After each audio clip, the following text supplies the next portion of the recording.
पर्यावरण हमारे देश की ही नहीं बल्कि पूरे दुनिया की समस्या है।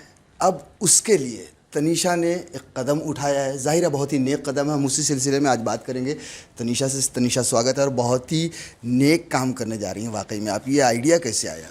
शुक्रिया। ये एक्चुअली थोड़े साल पहले हमने शुरू किया है हमारा एनजीओ स्टैम्प फाउंडेशन, और हमने उसका प्लांटिंग ड्राइव भी किया है उसके साथ।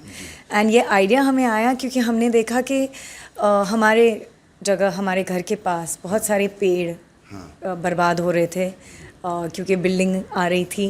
एंड ऑफ कोर्स ये बिल्डिंग की वजह से पेड़ अगली जगह पे प्लांट होने वाले थे, लेकिन मुझे बहुत बुरा लगा। मुझे लगा कुछ हमारी हरियाली निकल गई है हमारे एरिया से। हमारे बच्चों के लिए क्या कर रहे हैं हम?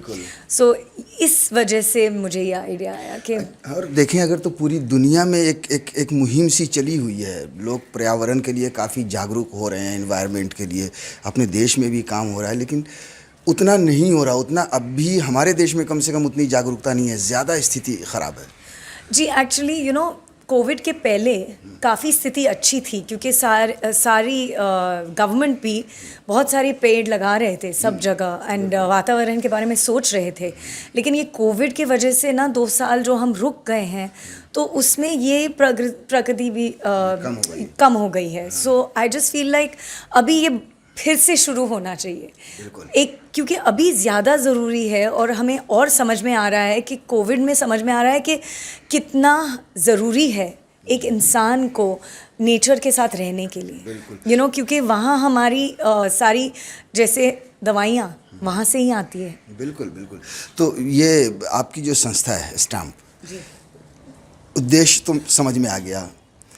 उसको किस तरह से ज़मीन पे उतारना, या क्या काम होगा उसका? पेड़ लगाना या और भी किसी तरह?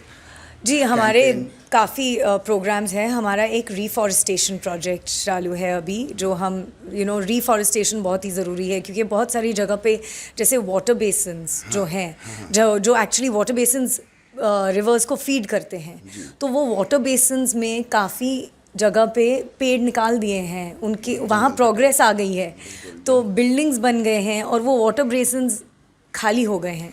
तो वो वाटर बेसिन्स को रिप्लेनिश करने के लिए हमने एक थोड़ा छोटा सा रीफॉरेस्टेशन प्रोजेक्ट शुरू किया है और वो चल रहा है हमारा काफ़ी 2-3 सालों से वो चल रहा है। तो वो रीफॉरेस्टेशन प्रोजेक्ट एक्चुअली जो इंद्रायणी रिवर है वो उसको फीड करता है। और इंद्रायणी रिवर तो टाटाज़ का रिवर है, टाटाज़ तो उनका रिवर है, लेकिन जो उसकी ज़मीन है वो हमने ढूंढ के निकाली है एक जगह पे, और वहाँ हम पेड़ पौधे लगा रहे हैं ताकि वहाँ ज़्यादा बारिश पानी भर सकता है, फिर वो रिवर में जाएगा।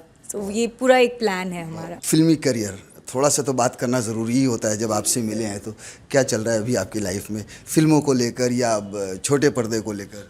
जी, मैंने लॉकडाउन में 2-3 फिल्में की हैं। अभी रिलीज़ होंगे तभी हम देखेंगे, तो तभी जब भी रिलीज़ होंगे आप फिर से आइए, हम फिर से इंटरव्यू करेंगे।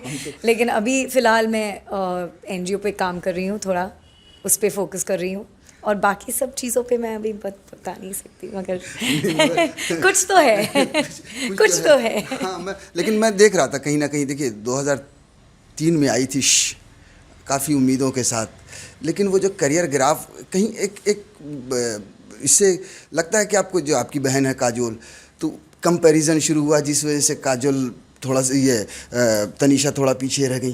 कहीं महसूस ऐसा होता है कि कंपैरिजन की वजह से भी? नहीं, क्योंकि उसकी हरी आंखें हैं, मेरी काली आंखें हैं, उसके बाल भी कर्ली है, मेरे बाल सीधे हैं, तो कंपैरिजन कैसे हो सकता है?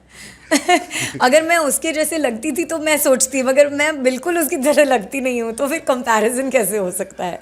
एंड ऑनेस्टली आई थिंक ज़िंदगी का ग्राफ करियर के ग्राफ से ज़्यादा ज़रूरी है, और मेरी ज़िंदगी का ग्राफ बहुत खुश रहा है एंड मैं अभी भी बहुत खुश हूँ। तो I think that is more important. लोग हैप्पीनेस के लिए ढूंढते रहते हैं कि मुझे खुशी चाहिए, मुझे खुशी चाहिए, लेकिन जब भी खुशी है तभी वो कहते हैं कि करियर क्यों नहीं है, करियर क्यों नहीं है। I am like no, I am okay, I am very happy. ये अच्छी बात है, इंसान को खुश रहना चाहिए। बहुत बहुत शुक्रिया हमसे बात करने के लिए Tanisha. Wish you all the best. शुक्रिया, थैंक यू सो मच।